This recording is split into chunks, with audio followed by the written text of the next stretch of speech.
포커스인입니다. 저번 시간에 이어서 더불어민주당 국회의원 김한정 의원과 함께하겠습니다. 안녕하세요. 네, 안녕하세요. 저번 시간에 굉장히 많은 말씀 해주셨고요. 이제 두 번째 시간인데 이제 또 판문점 남북 정상회담에 이어서 5월 중에 북미 정상회담이 열리잖아요.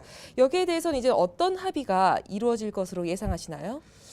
지금 기본적으로 북한과 미국과 북한 사이에 핵 협상이 되고 있지 않습니까? 두 정상이 만나면 이 문제에 대한 원칙적인 합의가 있을 겁니다. 이미 북한 김정은은 국방국무위원장은 핵 포기하겠다고 선언을 했습니다. 미국도 핵 포기를 전제로 해서 지금 정상회담을 하는 겁니다. 앞으로 이 핵 포기를 그러면 어떤 방식으로 어떤 타임 프레임 아래서 시한을 정해서 해나갈 것인가가 이제 이후에 계속적인 협의가 될 건데요. 저는 잘 될 거라고 봅니다. 네, 알겠습니다. 그렇다면 이제 이번 북미회담에서 미국이 원하는 게 비핵화 조치잖아요. 이 완전하고 검증 가능한 비핵화 조치가 과연 가능할까요? 가능하도록 해야죠. 네. 이 더 이상 뭐 핵 가지고 지금 전쟁을 하니만이 북한이 미국을 위협하고 미국은 선제 공격, 군사 행동을 이야기하는 이런 상황은 막아야 됩니다. 앞으로 다시 반복되면 안 되고요. 북한의 입장에서는 핵을 포기하겠다. 대신에 자신의 체제와 정권의 안정을 보장해달라는 거 아닙니까? 그렇죠. 이 부분에서 서로 양해가 됐기 때문에 그 실천해 나가면 됩니다. 이미 폼페이오 국무장관이 지난 부활절 기간에 평양을 다녀왔습니다. 사전에 조율이 됐고요. 또 우리 4월 27일 날 남북 정상회담 때 김정은 국무위원장과 문재인 대통령 사이에 이 문제에 대한 원칙적인 우리 입장을 전달을 받았습니다. 네. 북한은 미국한테 약속하겠다. 대신에 미국도 약속을 지켜달라는 겁니다. 앞으로 미국의 트럼프 대통령과 김정은 국무위원장이 앉아서 우리가 기대했던 것보다 더 큰 이른바 빅딜이 있을 수도 있습니다. 다만 비핵화 이건 좀 애매한 이야기고요. 결국은 북한의 핵무기 포기입니다. 그리고 핵을 쏘는 장거리 미사일 해체겠죠. 네. 그리고 그동안에 축적해 놓은 원자탄, 핵 폭탄의 재료, 농축 우라늄이라든지 플루토늄이라든지 이런 부분들을 다 이제 찾아내고 또 신고를 받아서 없애나가는 겁니다. 그래서 이 부분은 이제 기술적으로 여러 가지 국제 IAEA 원자력 기구에서 와서 사찰을 하게 되고요. 그 다음에 검증을 하게 됩니다. 북한은 지금 과거와는 달리 선제적으로 지금 핵 포기를 먼저 이야기하고 또 5월 달 안에는 지금 풍계리의 핵 실험장을 지금 스스로 폭발을 하겠다는 거 아닙니까? 네. 완전히 해체를 하겠다. 그것도 참관까지 해라 하는 정도의 적극적인 자세를 보이고 있기 때문에 이번만큼은 북한 김정은 국무위원장도 미국하고 잘 협상을 해서 북한도 경제에 집중을 하게 해달라. 제재 풀고 그다음에 경제 지원해서 북한의 경제 회생에 좀 전략적으로 자기 방향을 잡은 것 같아요. 그러려면 안보 문제가 해결이 돼야 되지 않습니까? 그렇죠. 네. 아니 지금 의원님 눈빛이 이 비핵화에 관련해서 말하니까 굉장히 사뭇 더 진지해지셨는데 이 비핵화 다음에 이제 종전협정이라든지 네. 평화협정 이런 체결까지 다 가야 하는데 가장 큰 걸림돌이 뭘까요? 걸림돌이 많죠. 네. 우선 핵 무기는 사실 북한이 음포는 놓지만 쓸 수 있는 무기가 아닙니다. 핵을 쏘게 되면 더 큰 핵으로 보복당하기 때문에 네. 자신의 이 공멸할 또는 자멸할 그런 방법을 택하겠습니까? 다만 이제 북한은 핵을 가지고 협상을 하겠다는 거죠. 그러나 그 핵 제거만 가지고 또 그러면 한반도에 평화가 오느냐? 그렇지 않습니다. 재래식 대치가 있습니다. 우리 휴전선에 6,000문 이상의 장사정포가 지금 남쪽을 향하고 있습니다. 네. 우리도 북쪽을 향해서 언제든지 쏠 수 있는 미사일 체제가 있지 않습니까? 이 어떻게 보면 우리 2000년에 김대중 대통령이 평양을 갔을 때 김정일, 당시 김정은 아버지죠. 김정일 국방위원장이 뭐라고 했냐. 우리가 버튼 하나면은 바로 또 총 한 방이면 전쟁이 날 수도 있는 이런 상황에서 남북 간의 대화를 하고 있습니다. 이런 이야기를 했습니다. 이런 모순적 상황에서 대화를 하고 있다. 이건 어떻게 보면 북한 지도자가 실토하는 이야기좀 우리도 똑같이 느끼고 있지 않습니까? 그렇죠. 네. 전쟁의 위협을 완전히 없애려면 평화협정으로 가야지요. 그리고 평화협정뿐만 아니라 서로 군비 감축을 해야 됩니다. 그리고 우발 사태로 군사 충돌이 나지 않도록 하는 군사적 신뢰 조치들이 있어야 됩니다. 그래서 이번에 4월 달에 남북 간에 합의를 했습니다. 장성급 회담하고 군사 직통제나 다시 부활하고. 그래서 무슨 일이 생기면 도대체 이게 뭐냐 확인을 해야 될 거 아닙니까? 그렇죠. 네. 그다음에 서로 군사 적대하는 정책 또 비방하는 정책 하지 말자. 그래서 스피커 휴전선에서 듣지 않습니까? 뿐만 아니라 앞으로 군축 협상에 들어가면은 북한도 그렇고 우리도 그렇고 이 국방비를 자꾸 경쟁을 하게 되면은 서로 손해잖아요. 이런 부분들도 이제 해결이 될 거고 이렇게 하는 것이 서로 지도장 간의 합의뿐만 아니라 국제적으로 공인받는 협정을 하자는 겁니다. 그게 평화협정입니다. 네. 그 평화협정에서 걸림돌은 역시 이제 주한미군 문제가 나옵니다. 과거에는 북한은 평화협정은 서로 전쟁하지 말자는 건데 왜 남쪽에는 외국 군대가 주둔하냐, 우리 북쪽에는 없지 않냐, 또 주한미군이 항상 북한을 공격하려고 준비하고 있지 않냐라고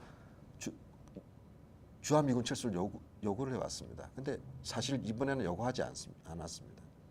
그리고 2000년에 우리가 평양 갔을 때 김정일 국방위원장도 똑같은 이야기했습니다. 미국이 북한을 적대시하지 않는다면은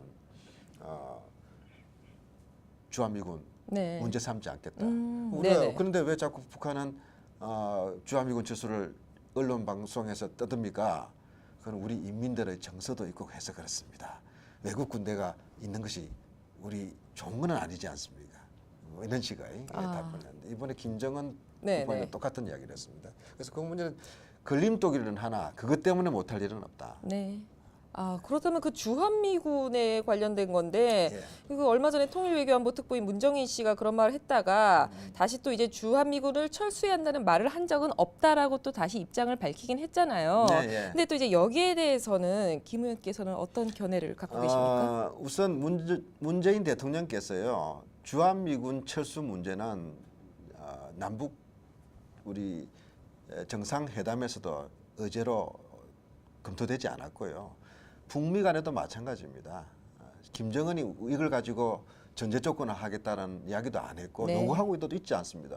요구하고 있지 않은 문제를 우리가 끄집어내서 지금 당장 해결해 나가야 되는 북핵 해결 그리고 남북 이제 관계 정상화를 통해서 앞으로 군축 긴장 완화, 이상가족 교류 또 민간 교류 그 경협으로 가는 경제 협력까지 할 일이 태산인데 그렇죠. 이걸 가지고 우리가 스스로 문제를 만들어서는 안 된다 하는 생각을 강하게 갖고 계세요. 그래서 대통령께서 직접 그런 일 없다, 네, 별개다 이야기를 했고요. 문정인 교수님은 뭐 청와대 지금 외교통일안보 특보시지만 저하고 아주 가깝게 지내고 있습니다. 네. 이분 학자세요. 원론적으로 평화협정이 되고 군사적 대결이 거의 전쟁으로 위협이나 군사 충돌을 가지 않은 안정적인 평화 체제가 된다면은 굳이 외국 군대 특히 미군도 계속 주둔해야 되는 건지는 그때 가서 논의해봐야 될 문제다라는 네. 그런 뜻으로 저는 알고 있습니다. 네. 그리고 뭐 문정인 교수가 지금 주한미군 철수해야 된다고 주장하는 것도 아니고요. 다만 최근에 CNN 보도도 나왔는데 이제 백악관에서 스스로 주한미군의 좀 감축 이 문제에 대해서 검토하고 있는 보도가 나오는데요. 저는 이 문제도 또 그 뒤로는 뭐 고민은 하고 있는 것 같아요. 근데 미국의 입장은요. 클린턴 행정부와 다르나 오바마 행정부와 지금 트럼프 행정부가 다른 것은 비즈니스 정부입니다. 네네. 주한미군은 그 막대한 주둔 비용을 지불하면서까지 굳이 있어야 되나라는 생각을 하고 있습니다. 주한미군은 존재를 하되 한반도의 평화정착의 수준을 봐가지고 탄력적으로 조정할 수는 있는 거거든요. 그거는 철군하고는 다른 문제입니다. 그러나 지금 이제 문제가 된 것은 주한미군이 완전히 그렇죠. 남한을 네. 떠나는 대한민국을 떠나는 것은 이것은 동북아 정세도 안정적이지가 못하고요. 도움이 안 됩니다. 특히 중국이 지금 경제적으로도 부상하고 있지만 군사적으로도 미국을 도전하고 있지 그렇죠. 않습니까? 네. 새로운 중미 대결, 미중 신냉전 대결이 벌어지고 있는데요. 그런 면에서 주한미군이 갖고 있는 동북아 안정의 뒤팀돌 역할이 있습니다. 분명히. 그런 부분은 우리도 우리 국익을 봐서도 이걸 신중하게 접근해야 된다. 알겠습니다. 아니 말씀을 듣다 보면은 한없이 빠져들어서 계속 듣고 싶은데 이제 벌써 마지막 질문입니다. 또 뉴욕에 오셨으니까 남북 평화 정착을 위해서 우리 미주 동포들이 어떤 역할을 해야 하는지 말씀해 주세요. 저는 개인적으로 우리 미국 동포님들에 대해서 굉장한 존경심을 갖고 있습니다. 고국의 민주주의가 위태로울 때 한국의 민주화를 요구하셨습니다. 한국에서 저도 뭐 대학 시절 80년에 민주화 운동하다가 감옥살이를 했는데 정치적 석방을 요구하고 또 김대중 구명을 해주시고 한국의 경제 발전뿐만 아니라 정치 발전, 민주 발전에 대해서 엄청난 기여와 성원을 해주신 분들이 바로 우리 미국에 있는 우리 동포들이고 그 중에서도 이 뉴욕을 뉴저지를 중심으로 한 동부의 교포 분들이셨습니다. 그런 면에서 앞으로도 이제 한국이 민주화는 됐지만 이제 평화 정착 또 통일 준비 이런 또 국제적 위상의 제고 이런 부분에서 할 일이 많지 않습니까?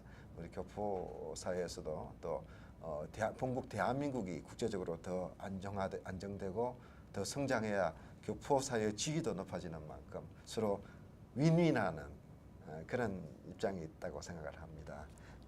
우리 교포 사회가 이제 냉전적 이념 대결, 우리 대한민국 안에서도 없어져야 되겠지만 교포 사회도 그런 여러 가지 좀 이견 차이가 있는 것으로 듣고 있습니다. 이번에 이제 남북 대화가 본격화되고 북미 간의 평화 협상이 진행되는 만큼 우리 교포 사회에서도 좌우를 떠나서 또 진보 보수를 떠나서 민족 한 또 대한민국을 본국으로 둔 하나의 공동체로서 서로 화합하고 단합하고 또 같이 힘을 합쳐서 이런 지금 평화 시대를 같이 일어나갔으면 합니다. 많은 본국에 대한 성원과 또 조언 부탁드리겠습니다. 네, 알겠습니다. 한국 돌아가셔서도 네. 저희 뉴욕 또 미주 동포들 항상 염두에 두실 거라 믿습니다. 예, 그렇게 해야죠. 네, 좋은 말씀 감사하고요. 네. 네, 지금까지 김한정 국회의원과 함께했습니다. 네. 감사합니다. 예, 감사합니다.